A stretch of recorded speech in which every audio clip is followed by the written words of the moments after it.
Hi, good evening, viewers. This is all about the Ladakh's tensions and protests against the government. So, as it was happened in Bangladesh, and the Prime Minister has fled to India for asylum, and as it was happened in Nepal, the Prime Minister has fled to some other country. So now the Ladakh people are also staging protests and dharnas on three causes. First one is statehood. It is very genuine to demand for statehood for any people who are ruled in union territory. That nobody can deny. As after the after the abrogation of Article 370, Jammu and Kashmir were separated and the state was divided into two parts and made into union territories. And now the Leh area was union territory and Jammu and Kashmir were two separate entities. Now Leh people want it to be a state because they are different from culture, from other areas of the country and Jammu and Kashmir. The Kargil is also one entity in that Leh Union territory where Muslims are predominant, and the Leh area more Buddhists are there, and the Tibetan borders are also there in that area. Ladakh is also there.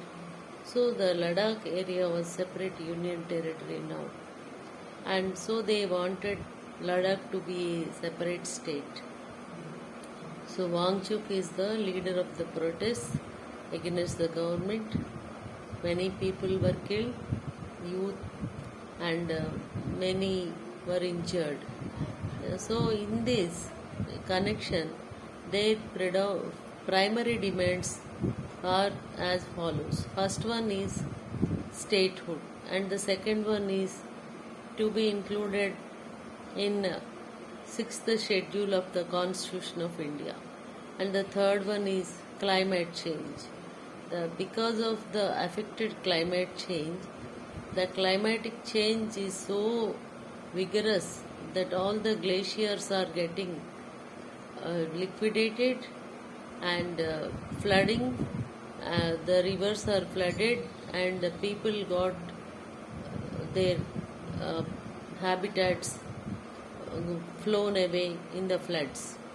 And recently we have seen many cloud bursts in Kedarnath area, and recently in other areas of Kashmir in the last 2 to 3 months.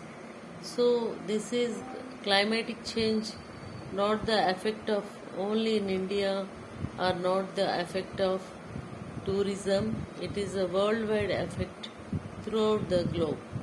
So now even in Pakistan also cloud bursts happened and flooding, and many people were killed. So that is all the terrain happenings and the climate change in the Himalayan region. It is undeniable that tourism carrying capacity is overwhelmed and overburdened. The carbon emissions from the fuel gases of the engines of the vehicles the tourists are going, and the plastic pollution, everything includes, and it helps in aggravation of the glaciers liquidation and cloud bursts and causing of floods and washing away of the terrain. So it is undeniable. But what has happened to the Tibetan and Chinese entities? They are also equally affected. They are also on the other side of the Himalayas. It is all nothing but the demand or the instigation of China or the funding of China for the youth to protest against the government. So you can observe that the BJP party office is attacked by the protesters. It shows that if the party is weakened, the government will be weakened. That is the conspiracy of Chinese.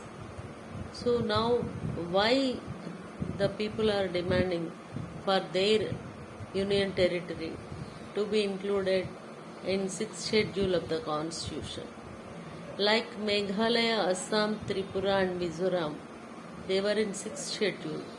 They have some district autonomous councils. They are not affected by the legislative assembly or the parliament. Any rules or constitutionary implications or the applications there. They have their own judgment, they have their own ruling. So they want to be independent. They want to be an independent state of Ladakh, and they wanted a special judicial, administrative and civil powers and financial powers like Assam, Meghalaya, Tripura and Mizoram. So thus they are more inclined to Chinese entity and the Chinese ruling. Thus they want to get separated from India. This is the base for the protests and the financial backup by the Chinese government. And why not, when Indian government has constructed the Dabru Shiak and Daulat Beg Oldie road with highest airpost in Daulat Beg Oldie, that was protested by Nepalese government, again backed by China, and Nepal has rose the issue of Kalapani river and wanted to disturb the Indian governance, the peace of Indian governance, and disturbed very much the Indian administration. So now the Ladakh's tensions are more prevailing due to the Chinese financial support and Chinese effect of impressing the Ladakh's some 1% of youth and population by the provocating speeches and encouraging the protesters, and social unrest was caused in Ladakh. So now we have to realize that China has built more than 210 cc capacity vehicles can pass to the border areas, and it has constructed a magnanimous road structure which can easily avail, the military can easily avail that road, and many roads who are connecting from the Chinese mainland to the border road. So when India wants to build a DBO and Dabru Sheikh road, then China is objecting, and it is provoking Nepal also to object the issue. So this is the Chinese intervention, and China is thinking that like Bangladesh and Nepal, Indian government can be tortled and toppled by the protesters like what had happened in Nepal and Bangladesh. But India is not so weak. It should be realized by China. So all the protests in Ladakh are based by China. So the people of this country has to realize this and support the Indian government and support strongly the Indian government's decision and administration. This is up to now. Like, share and subscribe Shyamla channel. Bye. Jai Hind, Jai Bharat.